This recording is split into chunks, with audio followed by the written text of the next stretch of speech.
Panorama Bíblico, Esqueleto del Antiguo y Nuevo Testamento, clase 27. Bendiciones, bienvenidos a esta clase de Panorama Bíblico. El día de hoy comenzaremos con la clase número 27. En la clase número 26 vimos cómo Jesús sanó a la suegra de Pedro. Ella tenía mucha fiebre y Jesús, al tomarla de la mano, Jesús la sanó. El día de hoy vamos a continuar con el ministerio de Jesús que se desarrolla en Capernaum. Y vamos a tratar de ver el día de hoy desde la primera etapa del ministerio de Jesús hasta la última etapa. En la clase pasada comenzamos a ver acerca del ministerio incipiente de Jesús, cómo comenzó el ministerio de Jesús. Y el día de hoy comenzaremos con la segunda etapa del ministerio de Jesús, del ministerio público de Jesús. Vemos de que Jesús comienza a viajar a Capernaum y viaja de un lugar para otro, echando fuera a demonios, sanando enfermos y haciendo muchos milagros en los lugares a donde él iba. Amados, ahora que veo la diapositiva, hay algo que no les comenté en la clase pasada. Por ejemplo, durante la infancia de Jesús, en la diapositiva, en la parte de la pubertad, por ejemplo, entre paréntesis aparece la palabra N. N vendría a ser el nombre de la ciudad. Todo lo que está en paréntesis vendrían a ser los nombres de las ciudades. Por ejemplo, N vendría a ser N de Nazaret, B de Belén, J por el templo de Jerusalén. En la sección que corresponde a mediados del ministerio de Jesús, dice viaje de evangelización y hay una C entre paréntesis. Esa C corresponde a Capernaum. Entonces vemos que Jesús continúa como él había planeado desarrollar su ministerio público. Él viaja, sana enfermos, echa fuera demonios. Jesús predicaba el evangelio. De esta forma vemos que Jesús llama a Mateo y él se encontraba ya en Capernaum. Mateo era publicano y en aquella época los publicanos eran aquellos quienes recaudaban el impuesto entre los judíos y una parte de ello le entregaban al Imperio Romano. Y la otra parte simplemente se lo quedaban para ellos. De esta forma, el pueblo judío consideraban a los publicanos como gente mala. Y había mucha queja con respecto a los publicanos. Ahora bien, les quiero mostrar un mapa. Todo lo que está marcado de marrón estuvo gobernado por Herodes Felipe. Y esto que está marcado de morado por Herodes Antipas. Pero Capernaum se encuentra en la frontera, al norte del mar de Galilea. Prácticamente casi entre la frontera entre ambas regiones. Claro que más se apegaba al lado o la región de Herodes Antipas. Cuando la gente de alguna región quería comercializar cosas, recaudaban impuestos, pagaban un tributo. Y podríamos decir que aquí en esta frontera estuvo Mateo el publicano. Mateo se encontraba trabajando cuando Jesús lo llamó como uno de sus discípulos. Y de esta forma Jesús llamó a Mateo. Ahora bien, para celebrar la Pascua, Jesús tenía que ir a Jerusalén. Y esta sería la segunda Pascua que Jesús celebraría durante su ministerio público. Conocemos también por historia el milagro que sucedió en Betesda, donde Jesús sana a un enfermo. Era un paralítico que había estado esperando durante muchos años que alguien pudiera echarlo en el estanque cuando las aguas eran movidas por el ángel. Y Jesús, por medio de este milagro, demostró que Él era Dios. Más adelante Jesús regresa a Capernaum y de esta forma confirma a los 12, que eran sus 12 discípulos. ¿Qué fue lo que Jesús hizo aquí en la tierra? Jesús murió en la cruz de Calvario para salvarnos, para expiar los pecados de la humanidad.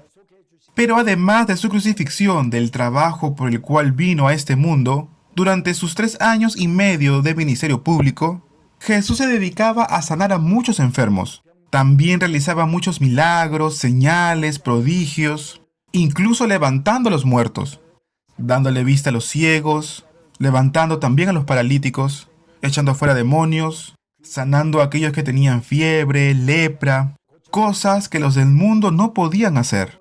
¿Para qué hacía Jesús todo esto? Justamente para dar a conocer el reino de Dios. Lucas 9 del 1 al 2 dice así: habiendo reunido a sus 12 discípulos, Les dio poder y autoridad sobre todos los demonios y para sanar enfermedades, y los envió a predicar el reino de Dios y a sanar a los enfermos. Jesús se dedicó a sanar a los enfermos, pero lo hacía con un propósito. ¿Y cuál era ese propósito? Para predicar el reino de Dios. Es muy bueno y recuerden sin falta esto. La sanidad, los milagros, los prodigios eran para dar a conocer sobre el reino de Dios y para que de esta forma el hombre se arrepienta y pueda ser parte del reino de Dios, parte del pueblo que pertenece al reino de Dios. Este era el propósito de Jesús, el propósito del ministerio que duró 3 años y medio de Jesús. Jesús no cargó con la cruz inmediatamente después que comenzó su ministerio público. En realidad lo pudo haber hecho. Si lo hubiera hecho así, Jesús también pudo haber expiado el pecado de toda la humanidad. Pero antes de ser crucificado, en este periodo de 3 años y medio, Jesús predicó acerca del reino de Dios. Jesús dio a conocer qué era el reino celestial. ¿Para qué? Para que el hombre sea parte de este reino, sea parte de este pueblo celestial. Otra cosa que también vemos que Jesús hizo fue levantar a 12 discípulos. Después de que Jesús resucitó y ascendió a los cielos, sería por medio de los 12 que Jesús seguiría expandiendo, extendiendo el reino de los cielos. Amados, qué bueno es saber y entender que estos 12 discípulos que fueron escogidos por Dios no eran las personas más ricas, las que tenían de repente mejor y mayor conocimiento, o de repente eran especiales, sino que Jesús escogió a personas comunes y corrientes. Eran pescadores de profesión, algunos eran publicanos, y en realidad eran personas que eran consideradas como marginadas. Aquellos que eran discriminados por la sociedad, Dios escogió a 12 de ellos, y a ellos Jesús los llamó como sus discípulos. ¿Para qué? Para que ellos predicaran el Evangelio. Jesús estaba con ellos y les enseñaba. En realidad, si lo vemos bien, no fue primero la enseñanza, sino que primero estuvo con ellos, para que ellos pudieran conocer de esta forma el reino de Dios, y luego así anunciaran el reino de Dios a los demás. A la luz de la palabra vemos que Jesús permanecía tiempo con ellos, y con el ejemplo, Jesús les mostró qué es lo que ellos debían de hacer después. En realidad Jesús convivió con ellos para que ellos pudiesen entender qué es lo que debían hacer después de que Jesús estuviese con ellos. Cuando Jesús calmó la tempestad, ¿cuál fue la reacción de los discípulos? Ellos se preguntaron, ¿quién es Él que hasta las olas y el mar le obedecen? Esa fue la respuesta y la reacción de ellos. De esta forma Jesús estaba confirmando a sus 12 discípulos. Luego más adelante podemos ver que Jesús entrega la enseñanza del Sermón del Monte. Jesús se sube a un monte para poder enseñar. Este es el mar Galilea con dirección hacia el norte. Aquí en la parte superior hay un punto blanco y esa sería la iglesia que conmemora las 8 bienaventuranzas. Sobre todo ese monte fue que Jesús fue con sus discípulos para enseñarles acerca de esto. La Biblia nos dice en Mateo capítulo 5, por favor acompáñenme y busquemos Mateo capítulo 5. Dice así, viendo la multitud subió al monte y sentándose vinieron a él sus discípulos. De esta forma nos dice Mateo capítulo 5 verso 1. Y ahora bien, del versículo 3 en adelante, Jesús estaría entregando las 8 bienaventuranzas. Bienaventurados los pobres en espíritu, porque de ellos es el reino de los cielos. Bienaventurados los que lloran, porque ellos recibirán consolación. Bienaventurados los mansos, porque ellos recibirán la tierra por heredad. Bienaventurados los que tienen hambre y sed de justicia, porque ellos serán saciados. Bienaventurados los misericordiosos, porque ellos alcanzarán misericordia. Bienaventurados los de limpio corazón, porque ellos verán a Dios. Bienaventurados los pacificadores, porque ellos serán llamados hijos de Dios. Bienaventurados los que padecen persecución por causa de la justicia, porque de ellos es el reino de los cielos. Bienaventurados sois por cuanto por mi causa os vituperen y os persigan, y digan toda clase de mal contra vosotros mintiendo. Gozaos y alegraos, porque vuestro galardón es grande en los cielos, porque así persiguieron a los profetas que fueron antes de vosotros. El Señor Jesús les entregó este mensaje a los discípulos, que en realidad vendría a ser como una joya, ¿verdad? Estas 8 bienaventuranzas fueron entregadas a sus discípulos. No quisiera detenerme mucho en este tema, son simplemente 8 bienaventuranzas, los pobres en espíritu, los que lloran, los mansos, los que tienen hambre y sed de justicia, los misericordiosos, los de limpio corazón, los pacificadores, y son en total 8 bienaventuranzas. 8 características que no son independientes unas de las otras. El que es pobre en espíritu llora, es manso, tiene hambre y sed de justicia, y es por esta razón que puede tener misericordia con otros. Es de limpio corazón, es pacificador. Entonces vemos que una cosa resulta de la otra. Y también podemos ver que al final padece persecución por causa de la justicia.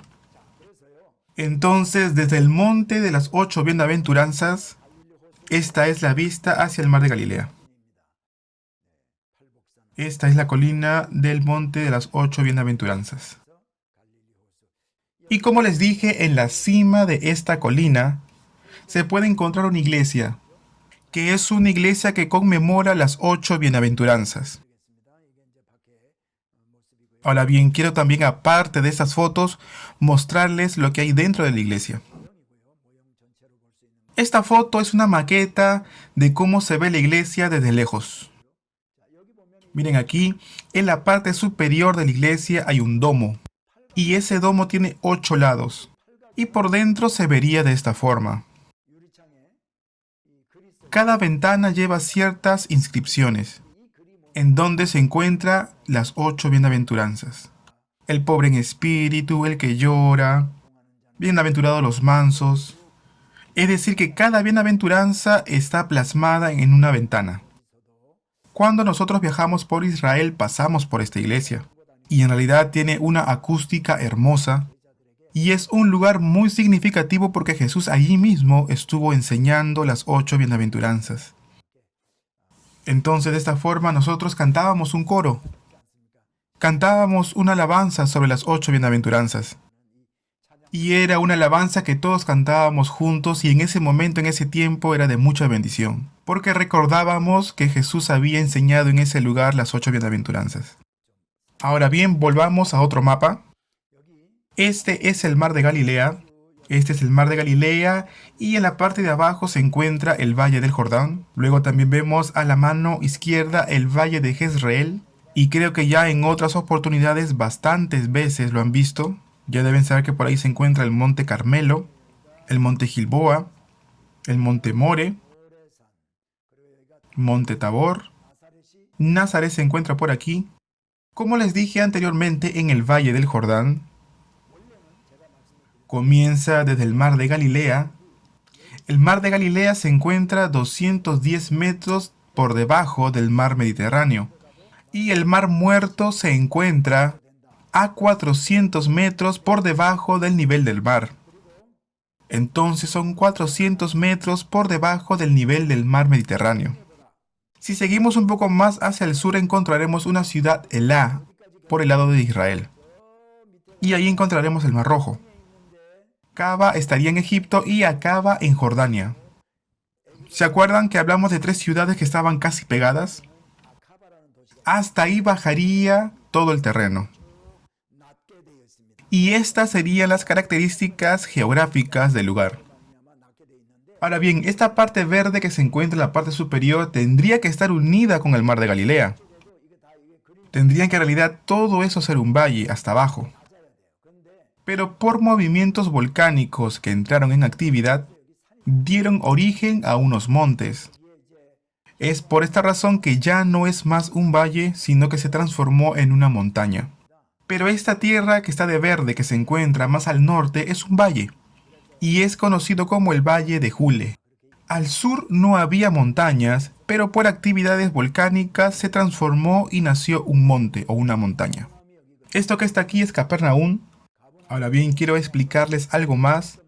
Es por esta razón que les mostré este mapa de antemano. Aquí dice Gadara. Y aquí hay un río que se llama Jarmut, el río Jarmut. Más al sur se encontraría el río Seret. ¿Se acuerdan que el río Seret se encuentra en la frontera entre Edom y Moab? Y arriba de Moab, entre Moab y Rubén, encontraremos al río Arnón. Está ahí el río Arnón. Arriba encontraremos al río Jaboc y arriba del río Jaboc tendríamos al río Armut. Se encuentra ahí el río Jarmut y ahí también encontraríamos a Gadara. Ahora bien, ¿por qué yo les cuento esto? Jesús va a ir a Gerasa y allá va a echar afuera a los demonios. ¿Se acuerdan del Gadareno? En realidad no sabemos con precisión el lugar exacto donde pudo haberse llevado a cabo esto. Pero esta zona de aquí es Gadara. Aquí dice Gerasa y esta parte de aquí es Gadara. Esto es Gerasa y dice Cursi al lado. Uno de los antiguos, llamado Eusebio, llamó a este lugar como Gerasa. Y es allí justo donde Jesús echó fuera a los demonios y estos 2000 demonios fueron huyendo al hato de cerdos. Ahora bien, ahora nos toca hablar acerca de la viuda que se encontraba en Naín.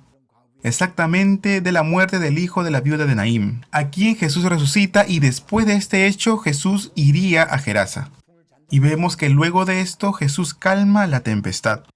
En el libro de Marcos nosotros podemos ver cómo Jesús calma la tempestad. En Marcos 4:35 al 41.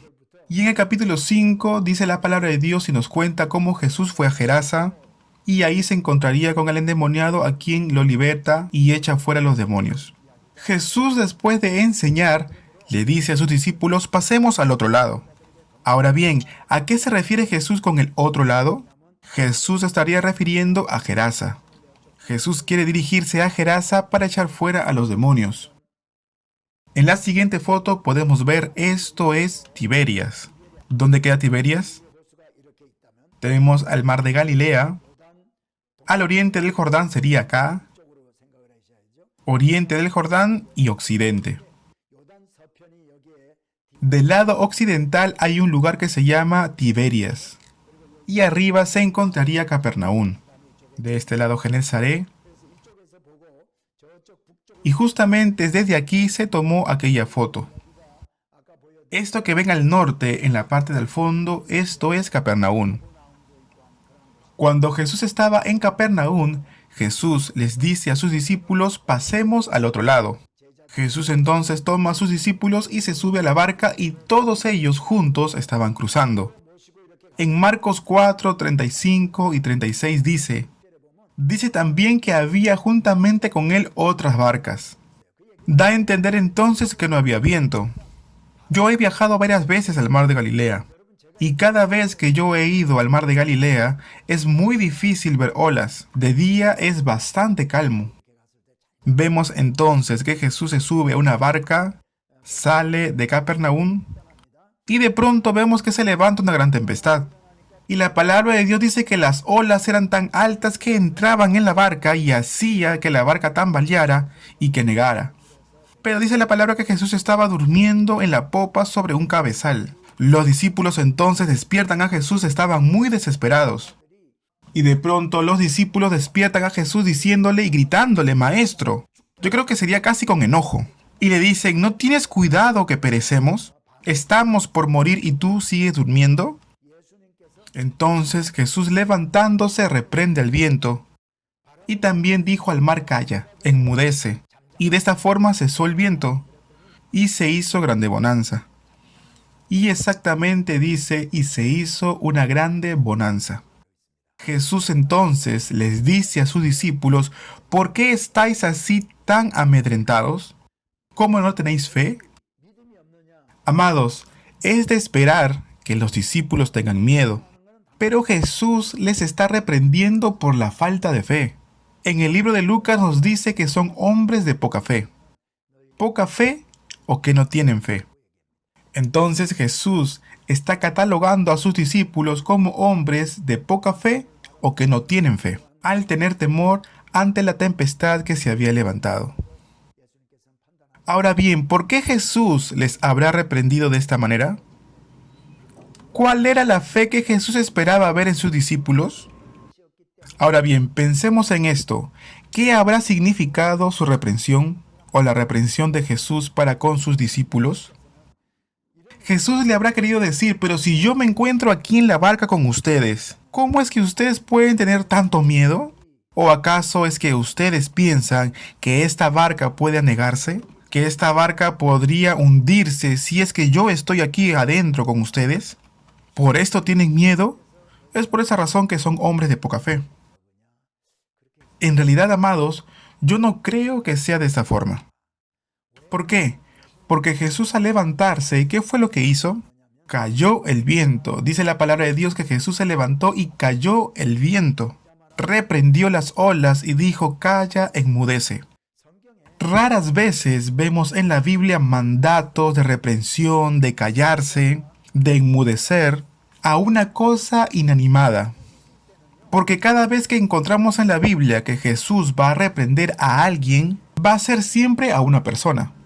Y por lo general, esa reprensión va dirigida a Satanás, a los demonios, a los espíritus inmundos. Recordemos también que Jesús, anteriormente a esto, Él les había dado la autoridad a sus discípulos. Autoridad y poder que venía de Jesús a sus discípulos. ¿Para qué? Para echar fuera a los demonios. Por lo tanto, lo que Jesús esperaba ver era que sus discípulos entendieran y tomaran esta autoridad al ver que las olas se estaban levantando y que era causado por Satanás. Es decir, que era Satanás quien estaba tratando de impedir la obra del Señor. Y que con este discernimiento ellos puedan proclamar al mar, calla, enmudece, en el nombre de Jesús. Ahora bien, ¿cuál sería el fundamento para sostener esta idea? Muy bien, ¿a dónde se están dirigiendo ellos? ¿A dónde se estaba dirigiendo Jesús con sus discípulos? Ellos estaban dirigiendo a Gerasa, al encuentro con un endemoniado. Amados hermanos, amados seminaristas, cuando nosotros estamos a punto de cumplir el ministerio del Señor, el ministerio de Dios, hay muchas cosas que nos desaniman. Satanás va a intentar por todos los medios el desalentarnos. En mi caso, comencé a grabar las clases de panorama bíblico y me he sentido muchas veces desalentado. Yo llevo muchos años enseñando esta materia. En el año 2000 fui a Israel, en el año 2001 también fui a Israel y entendí que el panorama bíblico era una necesidad para los hermanos de mi iglesia. Y de esta forma fui estudiando la geografía bíblica para poder preparar esta materia y lo hice por mucho tiempo. Y he enseñado a muchos siervos, a muchos pastores. Hemos investigado la Biblia en forma general. He enseñado en los seminarios, en las iglesias, en los cultos especiales. Pese a todo esto, es la primera vez que yo me encuentro grabando solo todo esto.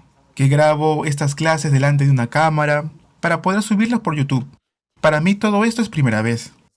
Porque antes sí, yo enseñaba en los seminarios o en la iglesia. Entonces siempre era alguien más quien me filmaba a mí. Filmaban con sus cámaras y de esta forma lo grababan. Pero ahora yo me encuentro solo haciendo todas estas cosas. Delante mío tengo muchas cámaras, tengo 2 monitores. También hay muchas cosas que yo debo estar manejando a la vez, más la clase. En realidad, amados, no es fácil. Me he preparado un mes, ¿no? Preparando, testeando. Pero aún las cosas que yo conozco cuando estoy delante de la cámara a veces se me olvidan. Se me olvidan las palabras, los nombres de las personas o los lugares. Entonces a veces esto me desalienta y me hace preguntar, ¿por qué no lo puedo hacer mejor? Pero en las madrugadas, cuando yo oro, Dios me dice, es Satanás que te está calumniando. Tú no prestes oído a esto. Tú cumple con tu llamado. Y de esta forma es el consuelo que Dios me da. Así es que en este curso yo también estoy aprendiendo muchas cosas. Yo puedo ver a través de la historia que Jesús ha calmado la tempestad y luego Jesús ha reprendido a sus discípulos. Y les está diciendo por qué no tienen fe. Los discípulos ahora se encuentran viajando con Jesús para poder desarrollar su ministerio, para poder salvar a una persona. Y Satanás obviamente se va a levantar en contra de ellos. Los misioneros también cuando se encuentran en el campo misionero, también se encuentran con mucha obstrucción de parte de Satanás. Entonces, con fe en Cristo Jesús, nosotros también debemos atar y echar fuera a Satanás. Y simple y sencillamente no hacerle caso a las calumnias del diablo, de Satanás. Amados, yo deseo también que ustedes puedan tener esta misma fe. Y en el nombre de Cristo Jesús yo les bendigo. Ahora bien, no solamente los siervos, los pastores pueden clamar y proclamar en el nombre de Cristo Jesús. Todos aquellos que creen que en el nombre de Jesús hay poder, pueden proclamar en el nombre de Jesús. Y de esta forma ellos verán el poder del Espíritu Santo de Dios. Así como lo vimos también nosotros en el Antiguo Testamento, el pueblo de Israel llevó el arca del pacto a Ebenezer. Y allí el pueblo de Israel estaban gritando tanto que desde Afec estaban escuchando todos los gritos. Y ellos decían, como el arca del pacto está con nosotros, Jehová está con nosotros. Y nosotros ganaremos esta guerra contra los filisteos. Ya tenemos victoria. Este era el grito y la arenga que ellos decían con todas sus fuerzas. Y de esta forma ellos empezaron a celebrar. Amados, pero pese a esto, el arca del pacto pasó a mano de los filisteos y ellos fueron grandemente derrotados. Y me estoy refiriendo al pueblo de Israel. Más gente murió en la segunda batalla que en la primera. ¿Y saben por qué sucedió esto? Porque el pueblo de Israel trató de utilizar a Dios para poder ganar la guerra. El día de hoy nosotros oramos en el nombre de Jesús. El día de hoy también proclamamos el nombre de Cristo Jesús para poder echar fuera a los demonios, para poder sanar a los enfermos. Y vemos nosotros sanidad cuando proclamamos el nombre de Jesús. Pero ¿cuándo sucede esto? Cuando cada día nosotros sentimos la presencia del Señor. De esta forma sabemos que el Señor está con nosotros. El cristiano que cada día camina con el Señor todos los días de su vida es aquel que se esfuerza en vivir conforme a la palabra de Dios. Pero el que dice que cree, va a la iglesia, pero vive como si Jesús no estuviera en el trabajo, en su casa, en la sociedad, fuera de la iglesia, y vive como si Dios no existiera. Esa persona, aunque clame y utilice el nombre de Jesús, en realidad no verá ningún tipo de obra. ¿Por qué? Porque lo único que él quiere es utilizar a Dios. Pero aquel que sabe y entiende que el Señor conoce su caminar, su sentarse, su levantarse, y que el Señor está viendo todos sus pensamientos, su pensamiento, su corazón, sus obras, y siempre tiene en mente que se encuentra delante de la presencia del Señor, estas son las personas que reconocen al Señor en todos sus caminos. Y aquel que lo hace puede utilizar el nombre de Jesús, puede proclamar, puede orar. Y cuando lo hace en el nombre de Cristo Jesús, verán milagros. Amados, esta palabra no solamente es para los seminaristas, sino que también es para mí.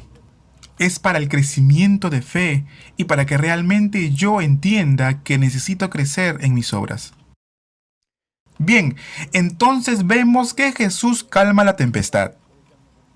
En el libro de Marcos, el capítulo 5, nos dice que se dirige a Gerasa y de esta forma ahí sana al endemoniado. La palabra de Dios nos dice que el endemoniado vivía entre los sepulcros, gritaba y parecía un loco.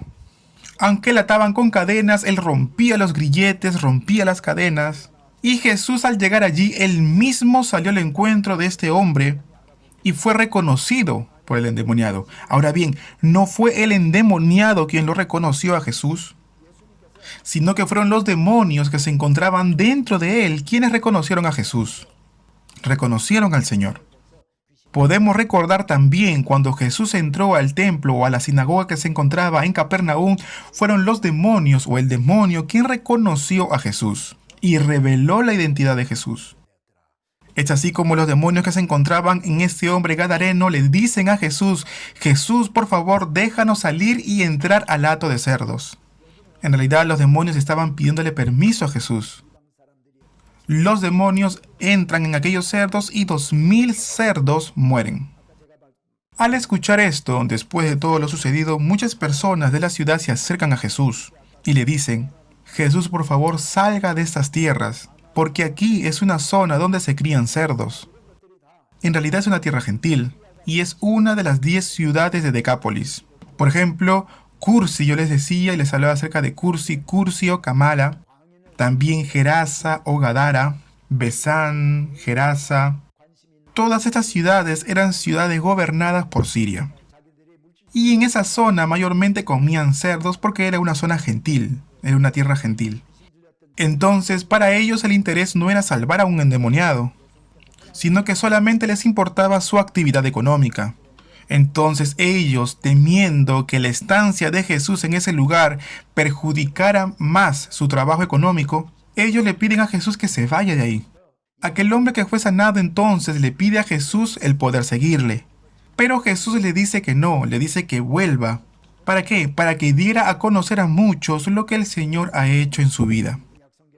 Amados, aquellos quienes han recibido la gracia de Dios, ¿saben con qué propósito han recibido la gracia? Para que ellos puedan conocer quién es Jesús, y luego de esta forma ellos puedan dedicar su vida entera testificando quién es Cristo Jesús.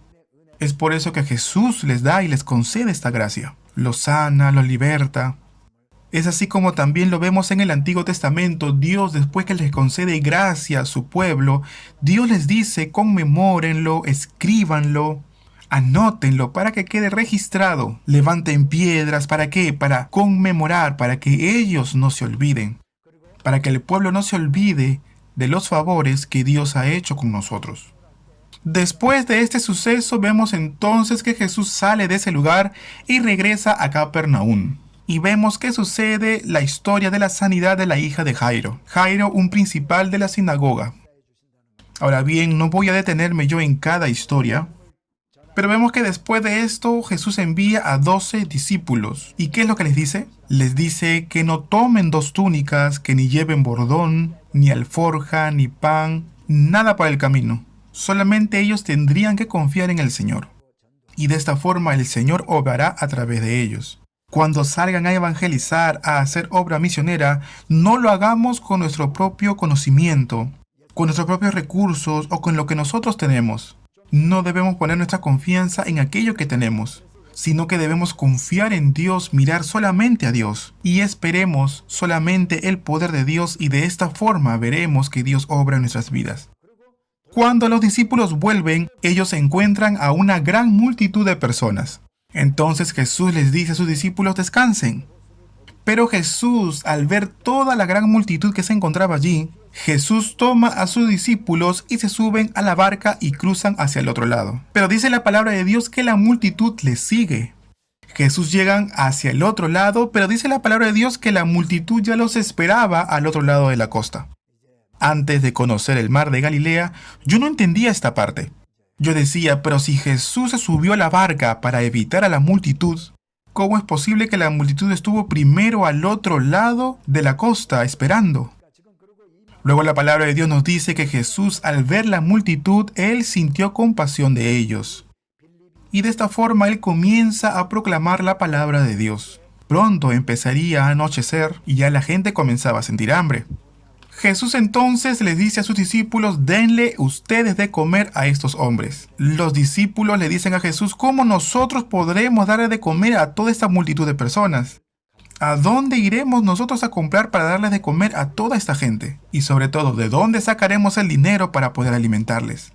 Felipe, muy sabio, muy lógico para pensar, le dice: no nos va a alcanzar. Pero Jesús le dice: ¿qué es lo que tienes ahí en mano? Solamente tenemos una vianda de un muchacho, responden ellos. 5 panes y 2 peces. Traen entonces los 5 panes y los 2 peces ante Jesús. Jesús manda a la multitud a que se sentaran por grupos. Bendijo Jesús los panes y los peces y le dio gracias a Dios. Luego se los repartió a los discípulos y dice la palabra de Dios que comieron más de 5,000 solo contando a los varones, y todavía habían quedado 12 cestas. Esta historia, este milagro, no lo puede hacer cualquier hombre. Luego de este suceso, vemos que Jesús se dirige a Genesaret. Ahora bien, les quiero mostrar el mapa de las costas de Galilea. Esta parte de aquí es el norte. Por ahí vemos a Corazín. Corazín se encuentra en la parte superior derecha del mapa. Más abajo vemos a Capernaum. Podemos ver también que ocurrió el milagro de los 5 panes y 2 peces. Y al lado derecho podemos encontrar a Betsaida. De Genesaret podemos ver que Jesús tomó una barca y se dirigió a Capernaum. ¿Para qué? Para poder evitar la multitud. Porque recuerden que los discípulos habían llegado de haber predicado el evangelio a Genesaret. Ellos se encontraban cansados. Jesús les dijo entonces: buen trabajo, descansen. Pero por toda la multitud que los discípulos habían encontrado en ese lugar, ellos no podían descansar. Entonces, viendo todo esto, Jesús tomó la barca juntamente con sus discípulos para que ellos pudiesen descansar. De esta forma ellos llegaron a Betsaida. Y cuando ellos llegaron a la costa de Betsaida, la multitud ya había llegado hasta este lugar. y los estaba esperando. Los barcos en aquel entonces no eran a motor, sino que de repente algunos eran por vela, otros eran remando. Entonces podemos entender que la barca de repente iría muy lento. Entonces la gente iba siguiendo la barca, ellos iban caminando e iban viendo que la barca estaba cruzando el mar. Es por eso que para cuando la barca llegó hasta la costa, la gente ya los estaba esperando. También les había hablado de Gerasa. Ahora bien, según Eusebio, lo voy a marcar por aquí, aquí en medio de todo el mapa hay una estrella que dice Gerasa. Aquí es en donde un gran hato de cerdos murió en el mar. Es aquí donde Jesús sanó a un endemoniado también y lo restauró. Y más de 2000 cerdos murieron en el mar. Y se cree que fue justamente en este lugar, en Gerasa. Entonces se dice que de Capernaum Jesús hubiese venido en barco hasta aquí. ¿Por qué? Porque en la época bizantina han hallado ruinas que de esta forma lo demuestran. Hubo un monasterio y aquí se encontrarían las ruinas de este monasterio. Si hubiese sido un lugar deshabitado, no hubiera habido necesidad de construir un monasterio en ese lugar. El día de hoy ese lugar es conocido como Cursi. Cursi, identificado como Gerasa, por Eusebio. Y hay otros que dicen que de Capernaum él hubiese bajado hasta este lugar y que este lugar sería Gerasa. Gadara se encuentra aquí. Por ahí también se encuentra el río Jermut. En realidad no hay nada seguro, todos son conjeturas. No me voy a detener mucho en este punto porque no puedo determinar que es aquí o fue allá. Todas estas eran regiones gentiles, parte de Decápolis. Allá en el extremo superior es Capernaum, más arriba Corazín, Tiberias se encuentra por aquí, Tiberias. ¿Por qué se llama así Tiberias? Uno de los emperadores romanos se llamaba Tiberio. Por esa razón es que se llama Tiberias, la ciudad de Tiberias.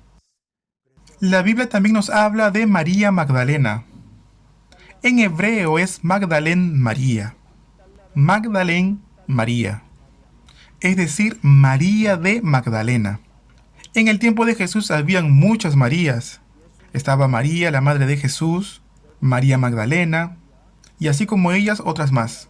Entonces María Magdalena significa María de la ciudad de Magdala. ¿Para qué? Para poderla diferenciar de otras Marías. Y esta zona de aquí es Magdala. Y también por historia han encontrado rastros y ruinas en este lugar. Más arriba encontramos a Genezaret. Entonces, de esta forma continuemos con la historia. De Genezaret, Jesús se iría a Capernaum. Y en esta parte ya vamos a poder encontrar otra referencia a otra Pascua. Pero para poder celebrar esta Pascua vemos que Jesús no se dirige ahí en forma abierta, como antes lo hizo. Entonces aquí vemos la primera Pascua que tiene una J entre paréntesis que significa Jerusalén.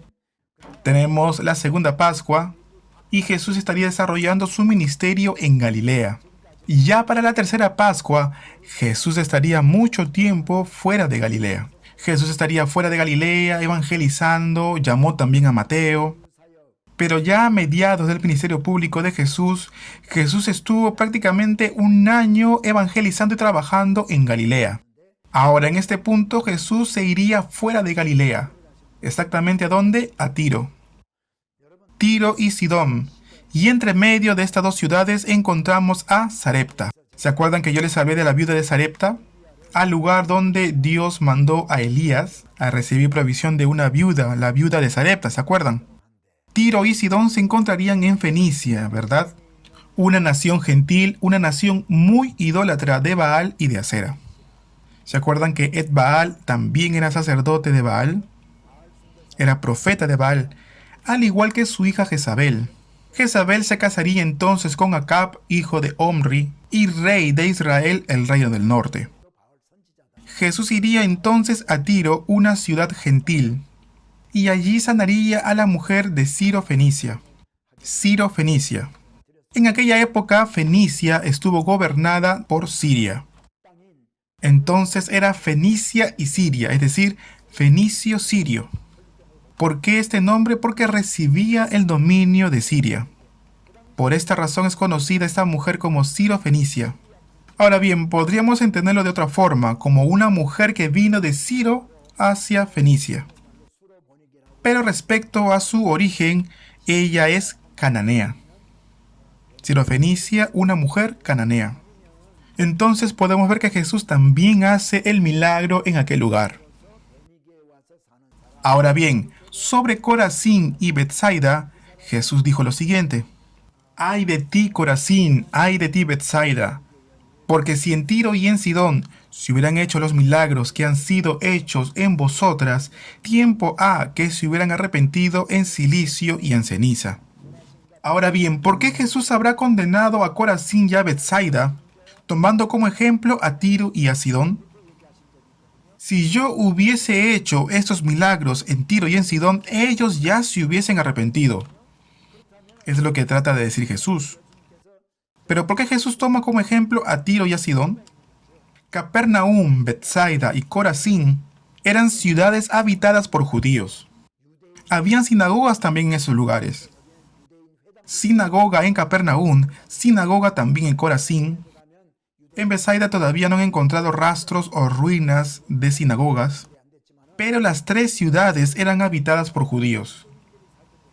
Y allí fue donde Jesús anunció el reino de Dios, sanó enfermos y también hizo muchos milagros. Pero Tiro y Sidón son regiones gentiles habitadas por ellos. Y Jesús dice: pero si yo hubiese hecho tantos milagros en esos lugares como lo hice en ustedes, ellos ya se hubiesen arrepentido. Miren cuán grande era la dureza del corazón de estos hombres. ¡Ay de ti, Corazín! ¡Ay de ti, Betsaida! De esta forma Jesús proclamó. Así que recuerden esto, Tiro y Sidón siempre fueron gentiles. Eran regiones habitadas por gentiles. De allí Jesús se traslada hacia el oriente y se trasladaría a un lugar llamado Cesarea de Filipo. Para esto les quiero mostrar en el mapa. Fenicia se encontraría por aquí. Aquí está Tiro. Y Capernaum se encontraría por aquí abajo. Corazín más arriba y Betsaida a su derecha. Más abajo se encontraría Tiberias, Magdala, Genezaret. Acuérdense que también les hablé de Cursi, Gerasa, que se encuentra al otro extremo. Desde el lado derecho, Gerasa, Betsaida, Capernaum, Corazín, Genezaret, Magdala y Tiberias. Son ciudades muy importantes. Entonces Jesús estuvo en Capernaum y se dirigió a Tiro. Y allí en Tiro desarrolló su ministerio. Y luego viajó por todo este lugar y llegó hasta Cesarea de Filipo. Y por aquí está Dan. En el tiempo del Antiguo Testamento sería aquí donde erigieron el becerro de oro. Y más arriba encontraremos al monte Hermón. Esto es el monte Hermón, el punto más alto del monte Hermón.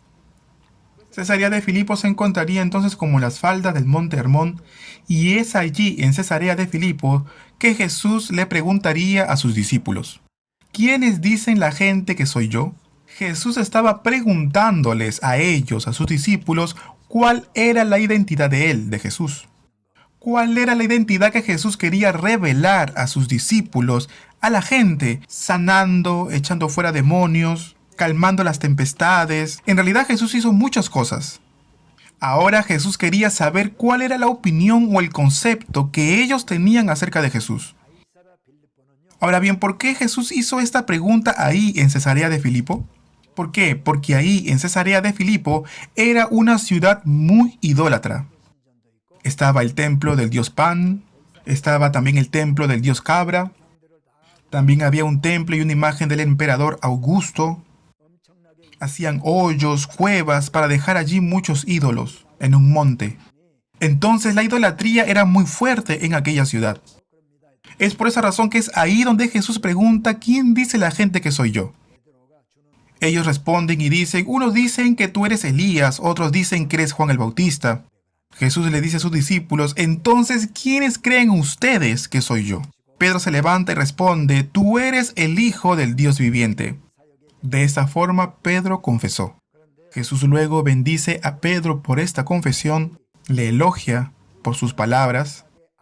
Ya cerca del fin del ministerio de Jesús, lo que Jesús esperaba escuchar de sus discípulos era de que ellos conocieran cuál era la identidad de Jesús, que ellos crecieran en la fe.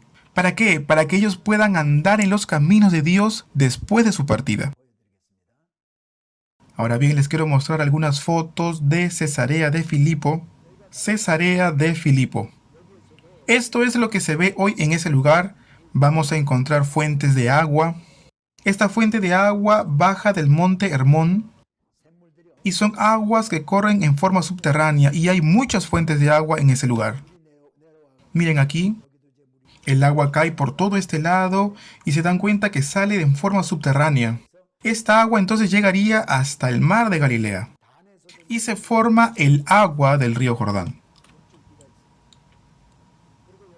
Entonces viene de Dan, viene de aquí, y las fuentes se juntarían de tres lados. Esto que ven aquí, como una cueva, el día de hoy se encontraría bastante deteriorado. Allí se habría levantado el templo de los ídolos. Como ven, allí hay una cueva que fue dedicada al dios Pan. Y aquí más a la derecha sería dedicado a Augusto. Y también habrían en ese lugar otros dioses paganos.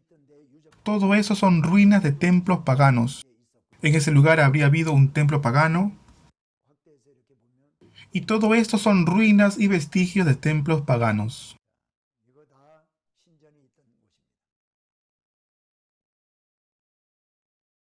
Entonces esto vendría a ser una cueva y ahí también se adoraba al dios Pan. Todo eso es agua, aunque hay veces que eso se encuentra muy seco y no se ve el agua. Todo eso son templos, hoyos, dedicados a los dioses como el dios Pan. Todo eso era ocupado por imágenes de dioses. Las colocaban allí y de esa forma los adoraban. Voy a agrandarlo un poco. Miren esta imagen, ¿ven que hay como huecos en las rocas? Eso era hecho por los hombres, y esto servía como para dejar las imágenes de los dioses. Muy bien, todas esas son las ruinas de los lugares donde se adoraban a aquellos ídolos o aquellas imágenes. Y así habrían sido los templos en aquella oportunidad. Yo creo que ya no vamos a poder avanzar más por la hora. Llegamos entonces hasta Cesarea de Filipo. Hemos visto también algunas fotos acerca de ese lugar. En la próxima clase vamos a ver cómo Jesús toma a tres discípulos, Pedro, Jacobo y Juan, para poder subir al monte conocido como el Monte de la Transfiguración. De Cesarea de Filipo se encuentra un monte muy cercano, que es conocido como el Monte Hermón. Allí va a subir y después sería conocido como el Monte de la Transfiguración. De esta forma Jesús se encontraría con Moisés y con Elías. Jesús va a ser transfigurado delante de sus discípulos. Pedro, Juan y Jacobo entonces le dirían al Señor: bueno es para nosotros que estemos aquí contigo. Si quieres hacemos 3 enramadas. Todo esto lo vamos a ver en la próxima clase. En la clase número 28 que estaremos hablando acerca del Monte de la Transfiguración. Muchas gracias por el esfuerzo que han hecho el día de hoy y nos estaremos viendo en la clase número 28. Gracias.